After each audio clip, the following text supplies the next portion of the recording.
Sacred Dreamer. Now I'm continuing the information from my last video about Cuba and the Congo, the United Fruit Company. So I would like to center today's video on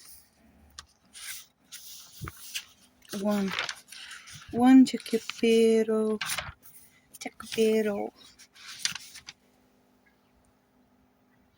Beans. Where is it? Goodness, I got like banana cake recipe and stuff like this going on here. Plus, I'm writing songs. I've been doing a lot. So,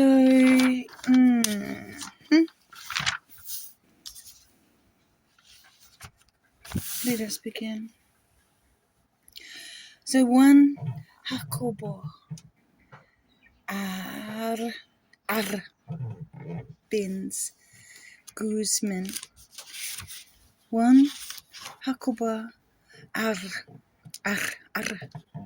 Benz Guzman was born in Quetzaltenango in Guatemala. His father was Swiss German.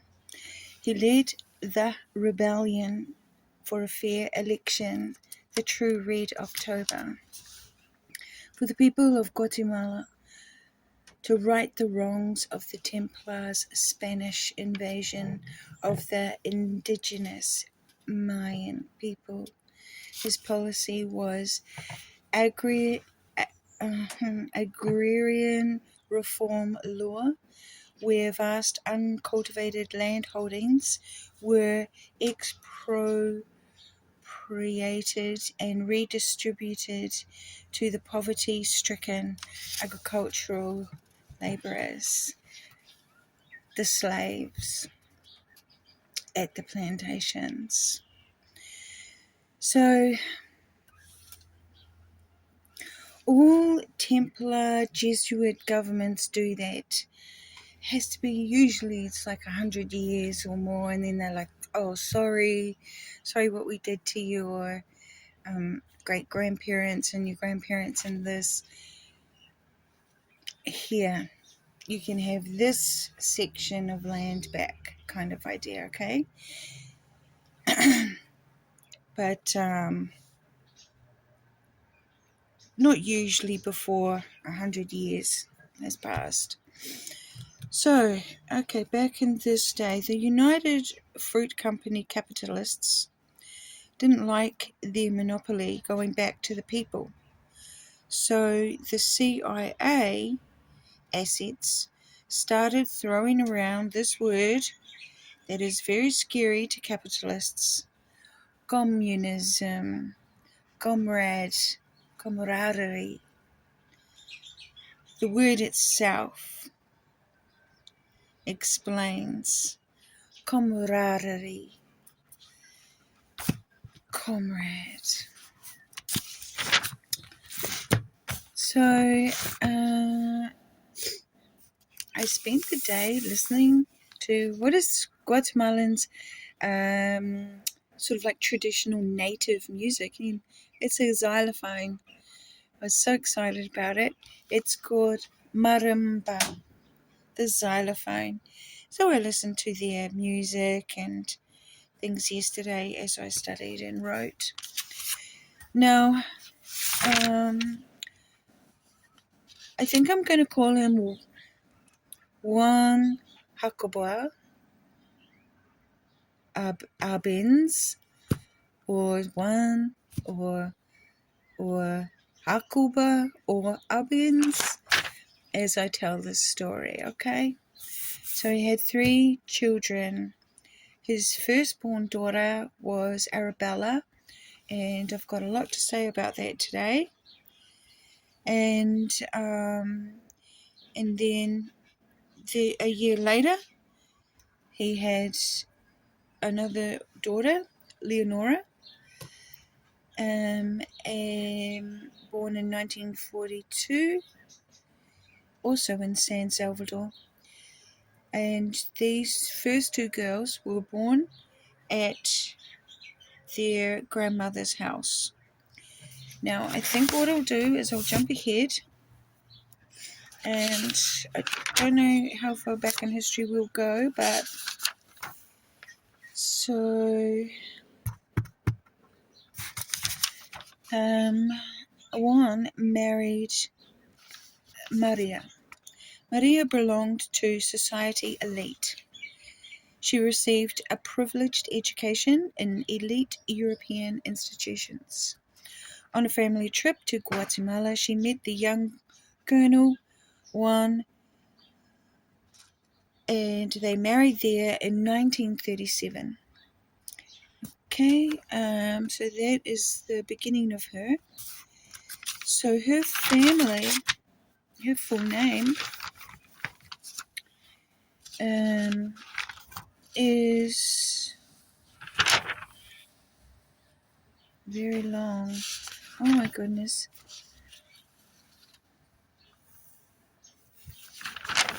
Yes, I think most of today's story I might change it, and we might make this today's story about Maria. Maria Cristina Villanova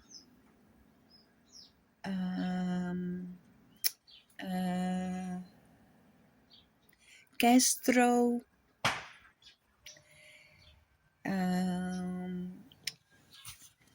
and she's got Salvador in there as well.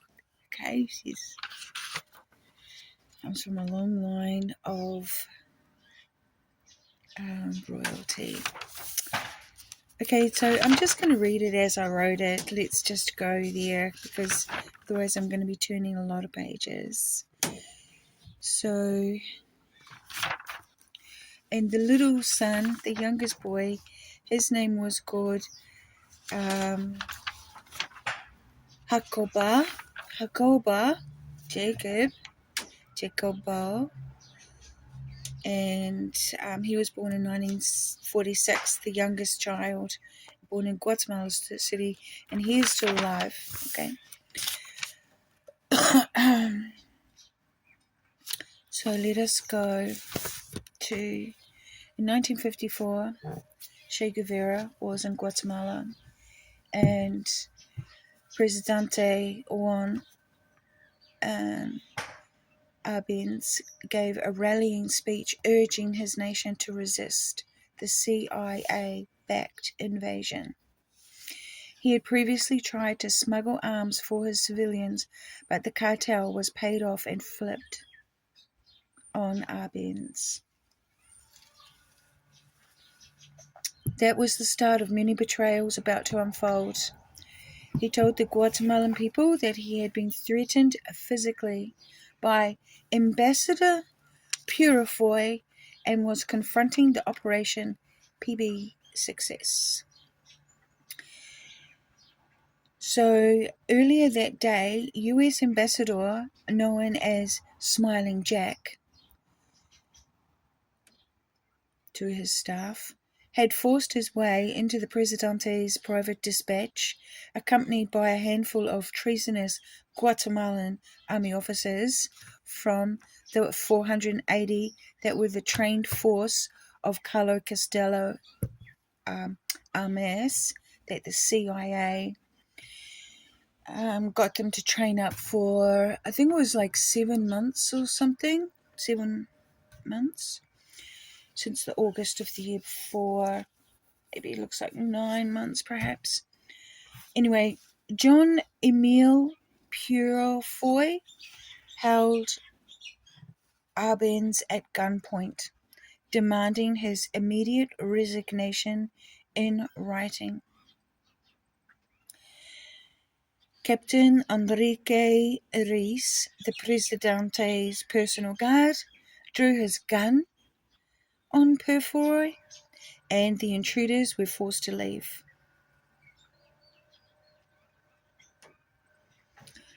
At the same time as Arbenz was making his rallying speech, his wife Maria Cristina was having a sexual intercourse at the Yabin's personal residence, Pomona,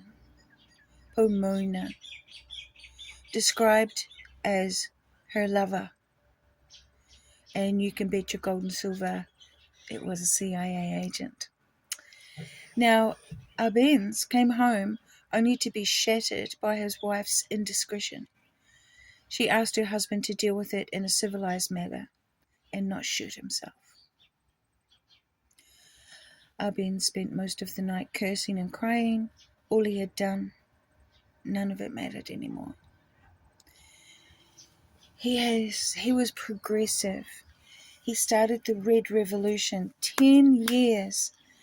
They called it the springtime in Guatemala because everything was going so beautifully, and they had their first democratically elected presidente who served, and then when he resigned from the job after many coups that Juan himself had to organize and fight off, Juan himself became the presidente. Now, so 3 days later, on the 28th of June, 1954, Arbenz, his wife, his two youngest children, 12 and 7, that's Leonora was 12, and Jacob was 7, took refuge in the Mexican embassy. So Arabella at that time was 11, and she had been sent to Canada, and she was studying at a school in Canada because they thought it was safer for her to be in that environment.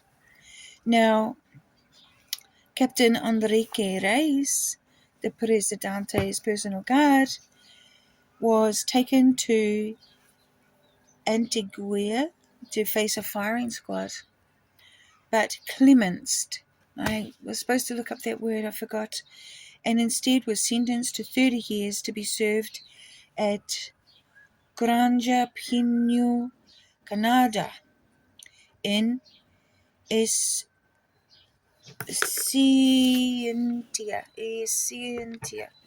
Please excuse my difficulty. Now, for 2 months, while Juan was at the embassy, the CIA spread rumors claiming that he was sick, he was bad-tempered, he was drinking to excess, and he was a coward. Okay? So, I'm going to jump ahead, if I can find it.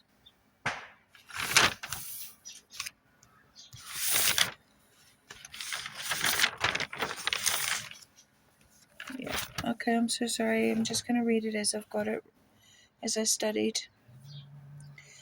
So, on the 12th of September 1954, he was granted safe conduct for himself and his family to Mexico, but under specific instructions from the U.S. Ambassador Smiling Jack. The new military junta stripped him naked at La Aurora International Airport in Guatemala in front of cameras to further humiliate him under the guise that he wasn't hiding anything valuable. Now, I told you in my last video entitled CUBA, CONGO, that he said it was like, did he have his Tiffany bracelet or necklace that he bought for his wife from Tiffany's. Now, they lowered, this is a straight quote from Dark Transparency, The Fall of Arbenz. They lowered his underpants, the camera lights flashed, illuminating the humiliation. Arbenz opens his eyes before those that assassinate his soul. Their crazy screaming has no end. The fanatics laugh at him out loud. A military person fires his weapon. The mob scatters. Their noise fades. His temples explode from the shame.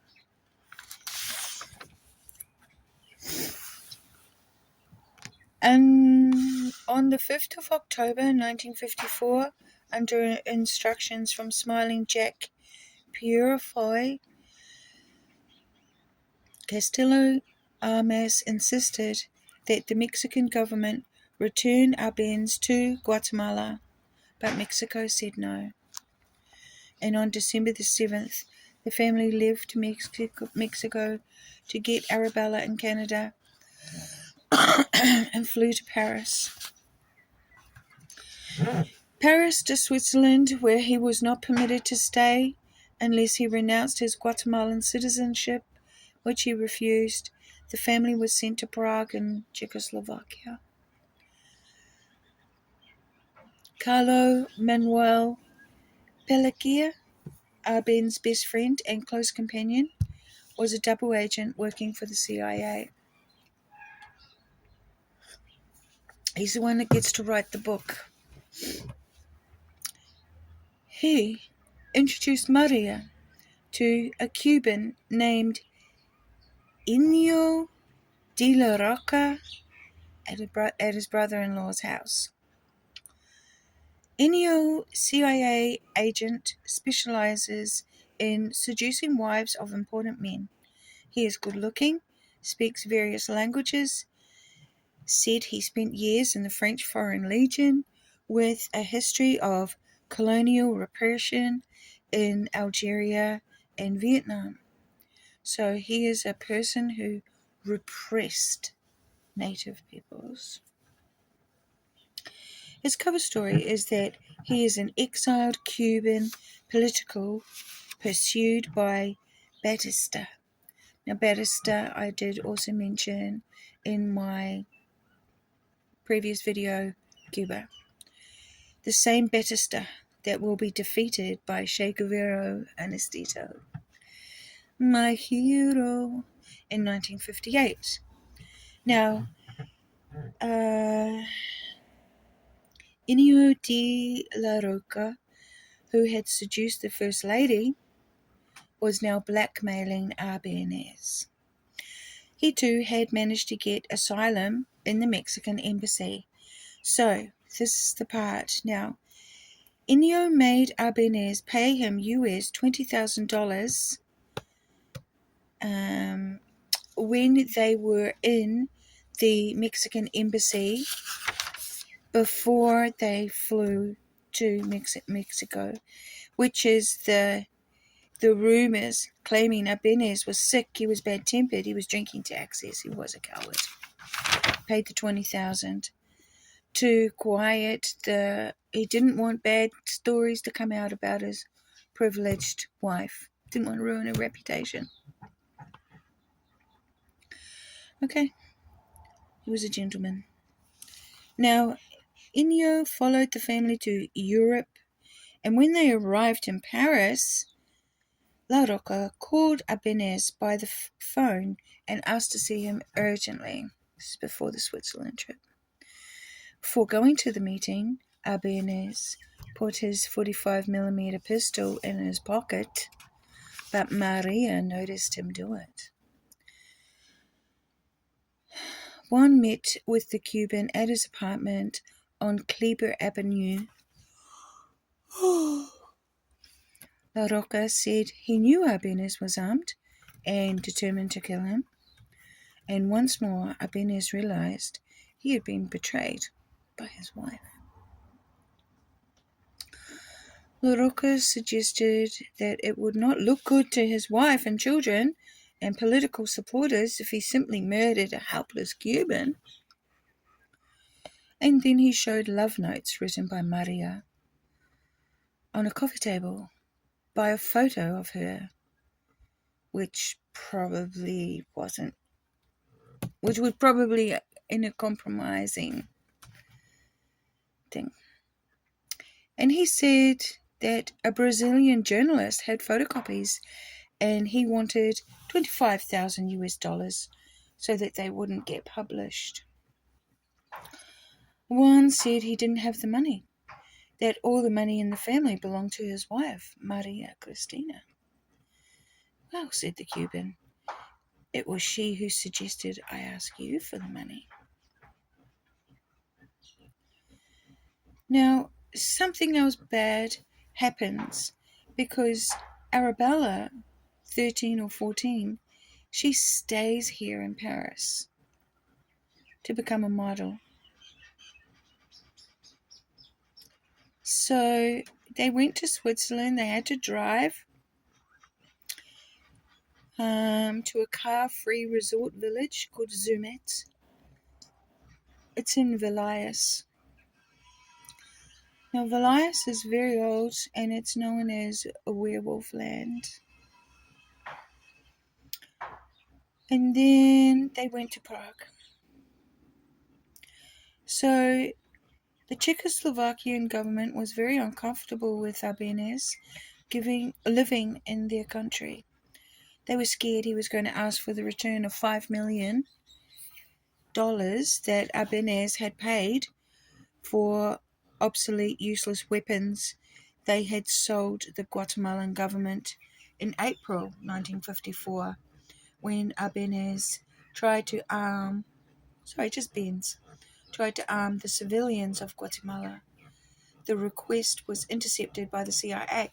So what had happened was the Guatemalan government, he to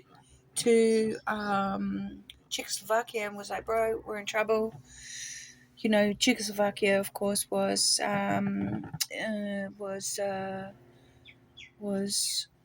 communist, and he was like, we need some weapons, and we'll bring it through the cartel. You know, the cartel. That's the mafia, okay? The drugs and guns and prostitution. So, but the CIA found out about it because, you know, they are also under the same Jesuit order, and they intercepted those weapons, and then the weapons that got into Guatemala were broken. Okay? Guerrilla warfare. Do you know what guerrilla warfare is? It's sabotage. It's not doing anything killing, but it's just doing other things, sabotaging. So 3 months later, they're in Czechoslovakia, and the government's all twitchy. And 3 months later, he was moved to Moscow until 1957. Now, Arabella did go to Czechoslovakia and did go to Moscow. So, I just don't know whether she was on that small little Swedish trip or not. But she might have been, okay? So, she's 11, she's 12, she goes to Sweden, Switzerland. She does all the stuff, she follows her family, she's still a kid. Now, 3 months later, they move to Moscow. Arabella becomes critical of her father, speaking for socialism, while educating her privately. In USSR, her teachers got very upset when she refused to join the Communist Youth Organization. And at 17, she flew back to Paris. Now, this is how it is written. Arabella had bitter memories and would not write to her family nor speak to them over the phone. She had watched her father drink himself to sleep in Prague and watched her mother's blatant affair with the Cuban de la Roca. Because you see,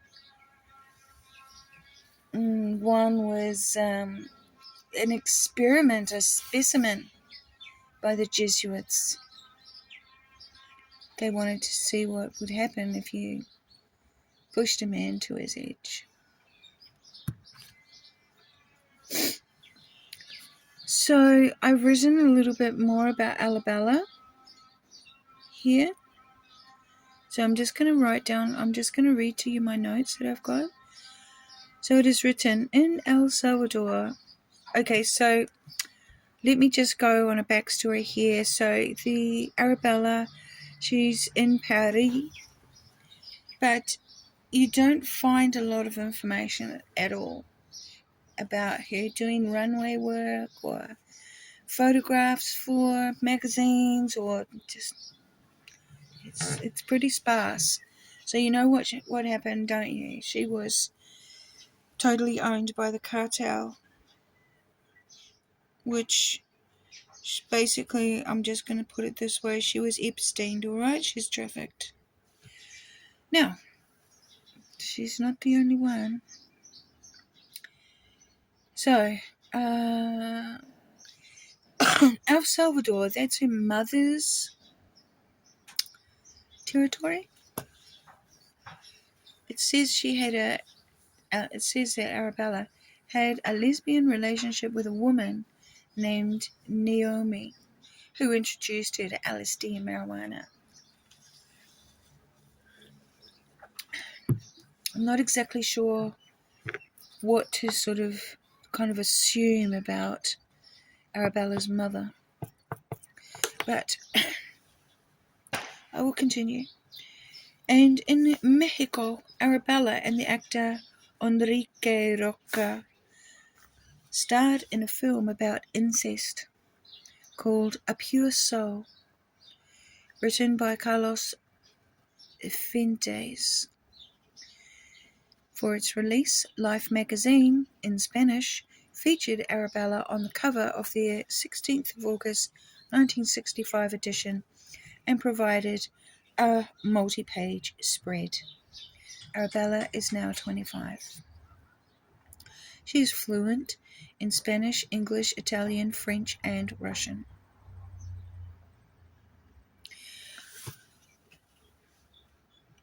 Now, I'm going to talk about 1965 because this is the year that Arabella kills herself. So in April of that year, April the 7th, 1965, the New York Daily Mirror published Walter Winchell's column on Arabella. New York and Paris socialites are talking about Bellanova, who spends money like she can never run out of it, takes over nightclubs to fling terrific parties. So yeah, I'm thinking, P. Diddy. Now, I don't, so in this time period, Arabella, let's just go here, on April the 12th, which is just after that write-up, in 1965, Arabella married the young actor William Rothlein in Acapulco. So he was 2 years older than her, William. He was a well-known model for the painter Salvador Dali, and he's still alive. He's still alive.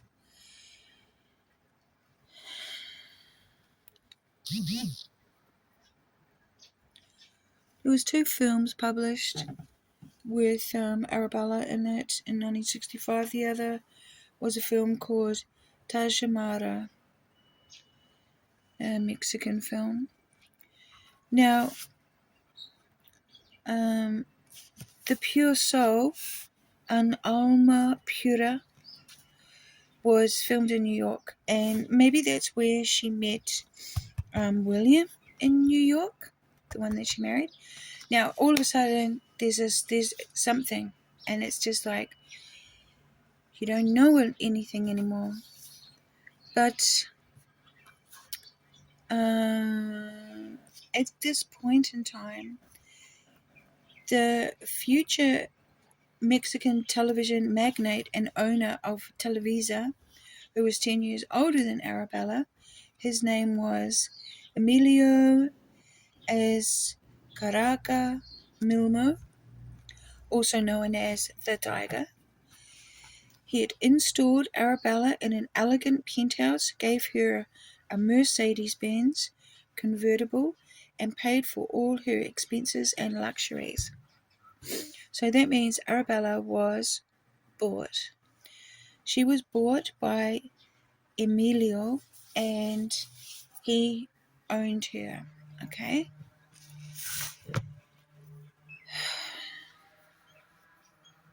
So Arabella was living in Mexico City at the Chapultepec penthouse apartments, and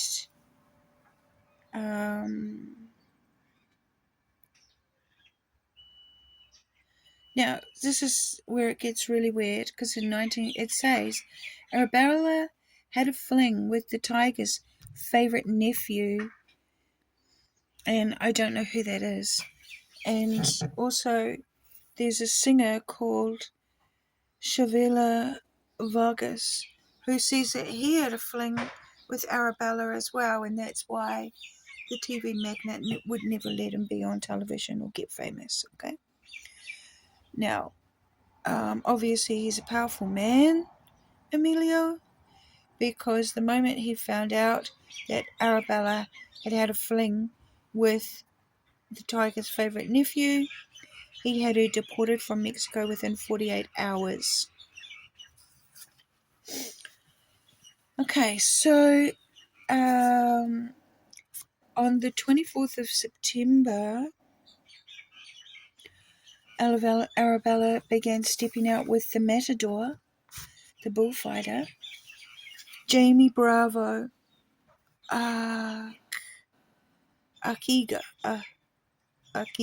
I'm so sorry. Everyone calls him Jamie Bravo, okay? The famous Mexican bullfighter. Now, Jamie was married to an American actress called Anne Robinson. She was the mother of his 2 children.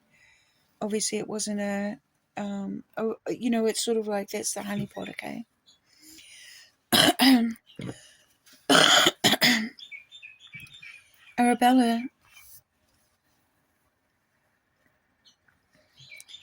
Arabella tried to convince Jamie to stop bullfighting. They had a huge argument following dinner at a luxurious restaurant in Colombia. Okay.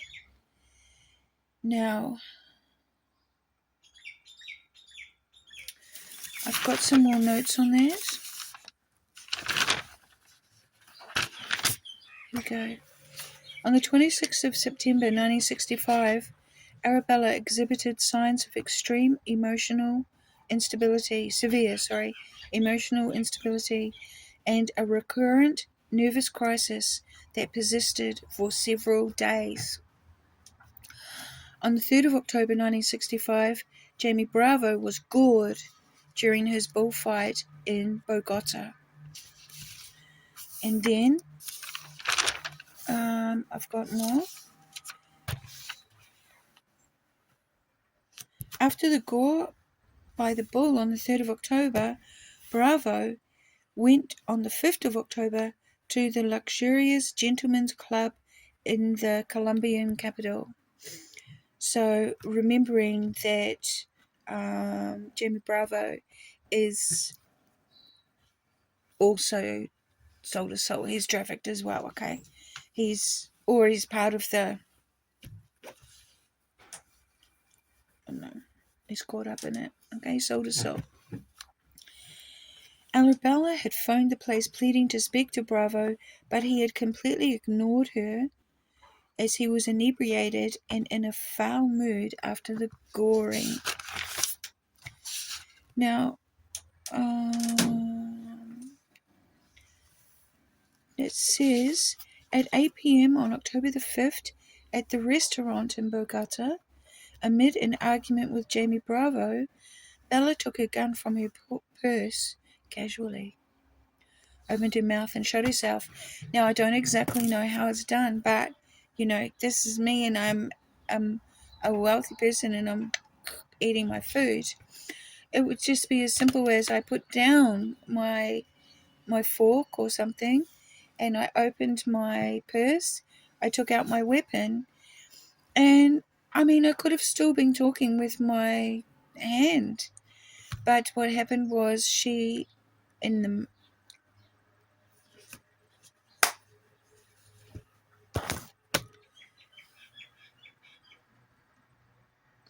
Colombian police handled the immediate investigation, and quickly her body was sent to Mexico City. The funeral took place there. No public statements from the family were issued, and Juan came to the funeral. He was allowed to, he had to ask for permission, and departed soon after the burial by himself, no longer with his wife or son or daughter Leonora. They lived in El Salvador, their mother's land.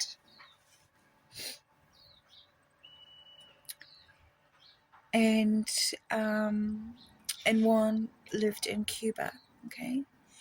Now jumped.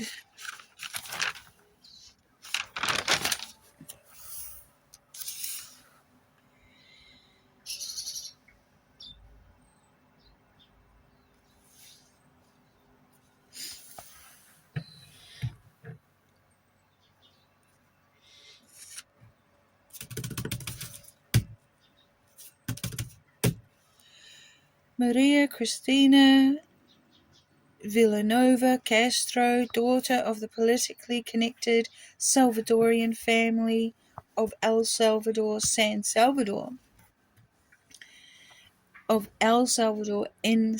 Salvador. Okay, so the native indigenous peoples there were called people, People. Pre-Columbian indigenous, they integrated with the Spanish conquistadors into the viceroyalty of New Spain. They were known to do human sacrifice. Okay, so they eat people. Okay, so this San Salvador or El Salvador, Salvadorian, there's what the heritage is. The viceroyalty of New Spain. Now, I think I'm just going to jump for Jamie first. Jamie Bravo would die at age 37 on February the 2nd, 1970. So Arabella shot herself and she ended it. She was like, I'm out. That was in 1965. And in 1970, within the municipality in Mexico, Zacatecas, the land of silver and the buildings of pink stone. Let me go all the way here. Now it said that Bravo called some guy to organize Bella's funeral.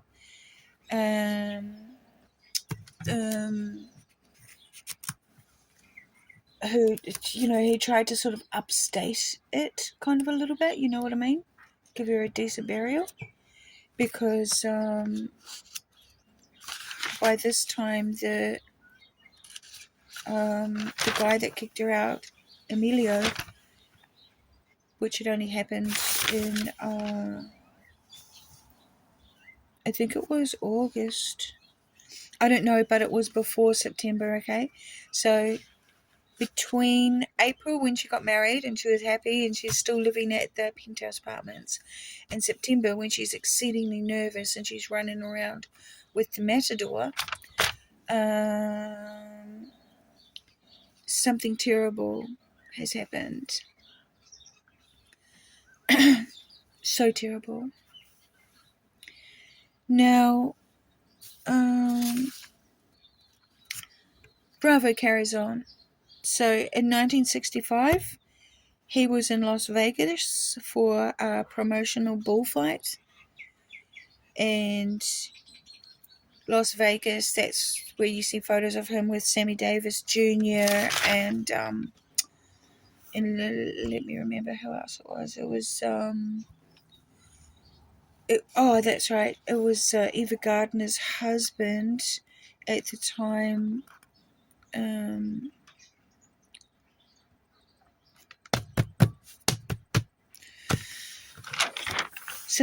Frank Sinatra. Oh, sorry, guys. Okay, so he'd had dealings with the rat pack when we know that they're involved with the mob. Plus, it's Vegas. Vegas is built by the mob. We know this now. Right, now, when he was in Vegas, he met the showgirl, Monica Lind. And her real name is actually Monica Lindqvist. She's called Monica Lind. And he marries her in 1967.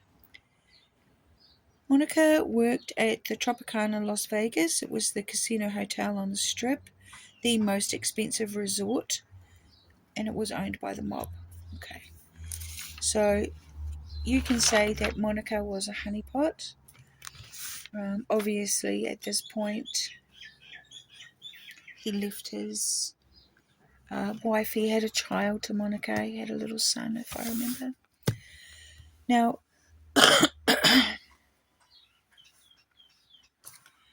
then I look into Bravo. So they called Jamie Bravo a superstar matador. And I think superstar, supermodel, the word super is starting to, mean something. He was known for his death-defying style. He was clearly being groomed for Hollywood movie roles. Now, in 1965, he was in a film. So in 1965, he was in a film that starred Lana Turner and Stephanie Powers. Stephanie Powers, she's famous for a TV program called Heart to Heart. Now, it was a scandalous film called Love Has Many Faces. It was released in February the 24th, 1965.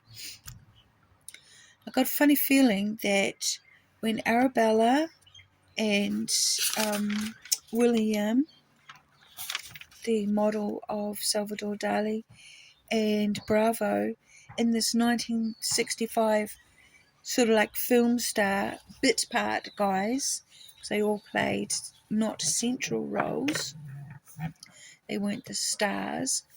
And that famous Salvador Dali guy, William Rothline, he's always played small parts, and extremely handsome guy. Don't know why they kept him small. It's extremely personal profiles, very hard to find anything about him. Okay, so obviously they got together at one of those, maybe like a Hollywood party or something, and they got to know each other a little bit there. I'm not sure. Anyway, this film in 1965, Love Has Many Faces. Plot: a dead American beach boy is washed up on the beach in Acapulco. The police investigate to see if it was murder. Acapulco, that's where Arabella got married. Mexican police interview 3 suspects. First suspect is Hank, another beach boy who works as a gigolo, as well as blackmails vacationing middle-aged American woman. Pete, a former beach boy who is now married to rich American lady Kit, that's Lana Turner. She met Pete when he was selling his blood, and she bought all of him. And Kit, number 3, the suspect Kit, the dead beach boy, was wearing a bracelet engraved "Love is Thin Ice," given to him by Kit. Kit also had an affair with the beach boy. Right. And the dead beach boy's girlfriend Carol, which is Stephanie Powers, comes to Mexico to find out about her boyfriend's death. That is the film.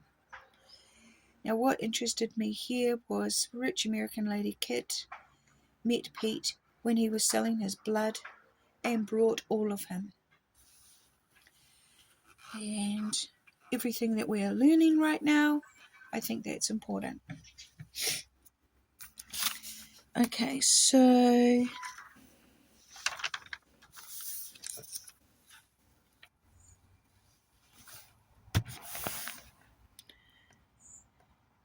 when Bravo started bullfighting in the early 1950s, he was the protege of Carlos Urruza, considered one of the greats of all time.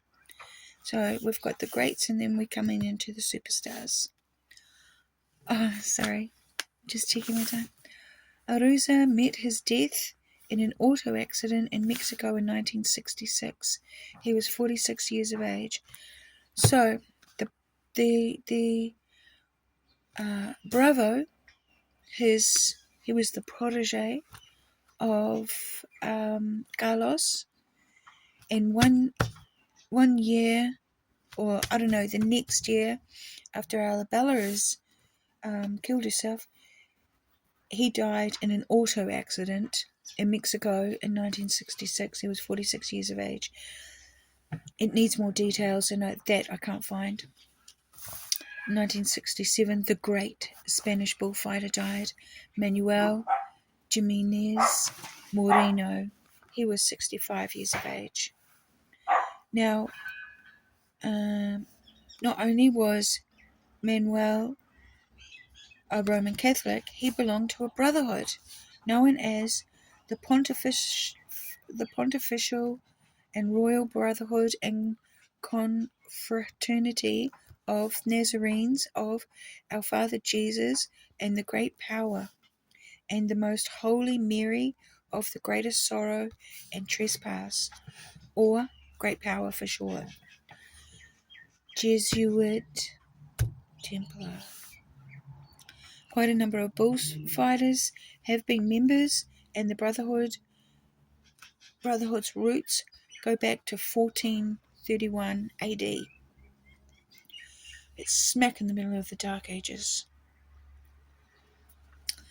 The headquarters are at the Basilica of Jesus of the Great Power. That's a castle, which stands at the Plaza de San Lorenzo in Seville, Spain. Sadly, okay. So now in 1970, there's an auto accident.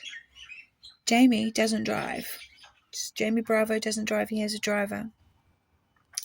So Jamie's driver died in the accident, and the accident killed Jamie shortly after the accident. The much younger matador, Eloy Cavazos, whom Jamie had taken under his guidance, and is currently one of Mexico's top matadors, continuing the legacy of greatness, it is said. Not a superstar, okay? Eloy died on the 12th of July 1966. That is, I'm not sure when Carlos died in 1966, who 46 years of age. One of the greatest of all time, but he died in July. His godfather was Antonio Velázquez. His witness was Manolo Martinez. His first bull was named Carinoso. The auto accident near Zacatecas, Mexico, occurred after a bullfight in Zacatecas where Bravo had just been awarded the Golden Sword. The sword disappeared in that accident. Eloy Cavazos' manager, Rafael Baez, had also been Jamie Bravo's manager. Okay, so we're talking about a murder of a young man, Jamie Bravo, and where is the golden sword that he won that night? So he obviously came all the way, and finally, he's got the golden sword. Now,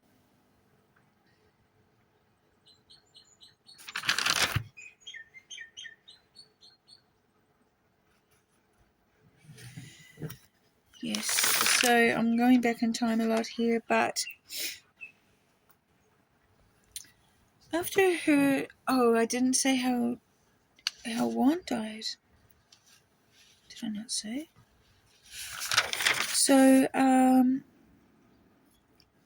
Juan Abens was found dead in the bathtub in 1971. Nobody knows how he died.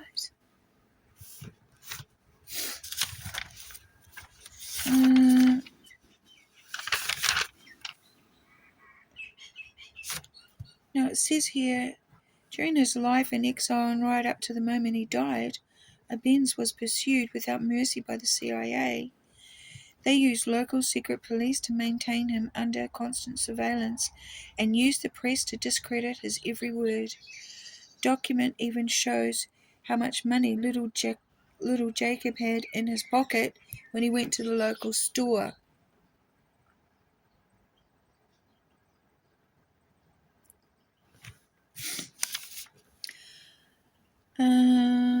Abinez, who had been invited by Fidel Castro to come and live in Cuba in 1960, flew to Mexico to bury his daughter.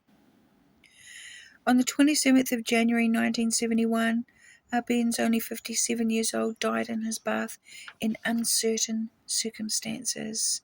It has not been made public how he died.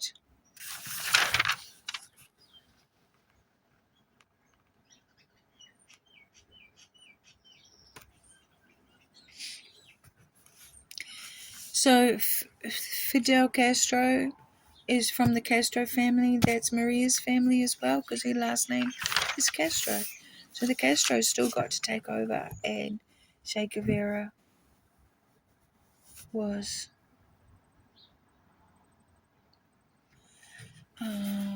betrayed as well. So, yeah. So anyway, Maria, she got to live to like 93. Here we go. She moved to Costa Rica. After her husband was found dead, she moved to Costa Rica, lived to 93 years of age, dying in 2009 on the 5th of January. 2009. Now, in 2006, her daughter,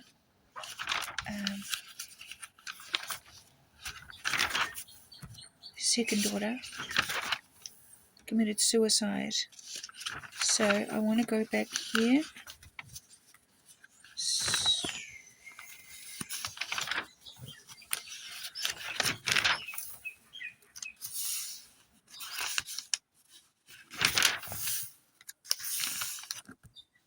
Leonora Abens' daughter, born in San Salvador. So she was also born in San Salvador, and there's something about being born there. She died on the 1st of March 2004 in Santa Lucia of suicide. She also died of a gunshot wound. Now, she has a son. His name was Eric. And as far as I know, he's still alive. I haven't found anything. It's very hard to find a lot about this family. But the youngest son, Jacob, the only son, he is alive. And he speaks French, Czechoslovakian, German, Russian, English. His occupation is politician. Political party, the Guatemalan Christian Democracy, ended in 2008, was abolished. So he tried to start his own political party, but the Jesuits weren't having it, so they let him join the Guatemalan Christian Democracy. And then nothing happened. So it was abolished in 2008, which is 2 years after his mother died, okay? Or 3. She died in 2009. Oh, it's, sorry. It was abolished and then she died. That's interesting. He has one daughter. Her name is Claudia. She is an activist. And you can look up Wikipedia. There's a wiki project called Women in Red, Missing Articles. if your occupation is activist, she put occupation activist, so you can't find jack shit. It's really hard. But let me go back to Leonora. Very difficult to find, as I said, a lot of things about this family. Leonora.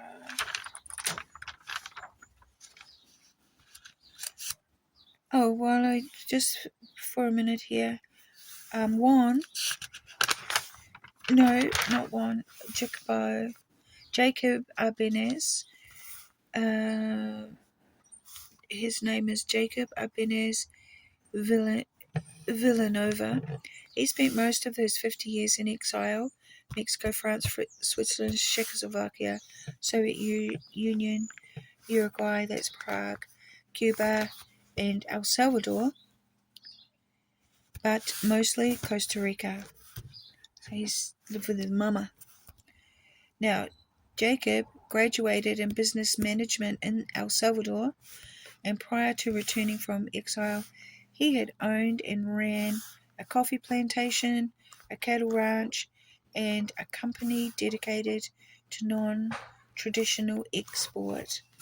He is married with 7 children.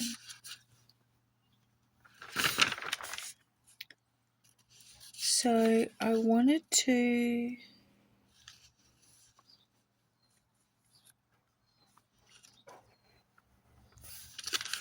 we've got one last thing. In 1999, Leonora petitioned the Inter-American Commission on Human Rights on their family's forced exile, public humiliation, personal hardships.